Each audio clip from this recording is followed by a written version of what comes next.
અમદાવાદમાં ઇસ્કોન મંદિરના પૂજારી દ્વારા બ્રેન વોશ કરી યુવતી ભગાડી જવાના મામલે ઇસ્કોન મંદિરના પ્રચારકનું નિવેદન સામે આવ્યું છે, જેમાં તેમણે તમામ ઇસ્કોન મંદિર સામે કરવામાં આવેલા આક્ષેપ પાયાવિહોણા ગણાવ્યા છે અને કહ્યું છે કે જે વ્યક્તિનો ઉલ્લેખ કરવામાં આવ્યો છે તે ઇસ્કોન મંદિરથી કનેક્ટેડ છે, પરંતુ તે વ્યક્તિ અહીં હાજર જ નથી.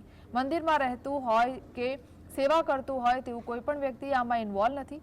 વધુમાં તેમણે કહ્યું છે કે જેને પણ મંદિરમાં આવીને ચેક કરવું હોય તે કરી શકે છે. જ્યાં સુધી હાઈકોર્ટની મેટર છે તેમાં ઇસ્કોનનું નામ આવશે તો અમારી લીગલ ટીમ જોશે. મહિનામાં એકચ્યુઅલી પોલીસ કમ્પ્લેન થઈ હતી એની. સો જે આક્ષેપ ઇસ્કોન મંદિર ઉપર લાગેલા છે તે બધા તથ્ય વિહોણા છે. ગોંધી રાખવામાં આવી છે, ત્યાંના કોઈ પૂજારી ઇન્વોલ્વ છે. ઇસ્કોન મંદિરનો કોઈ બી વ્યક્તિ આમાં ઇન્વોલ્વ છે નહીં. જે મંદિર રહેતું હોય એ મંદિરમાં સેવા કરતું હોય.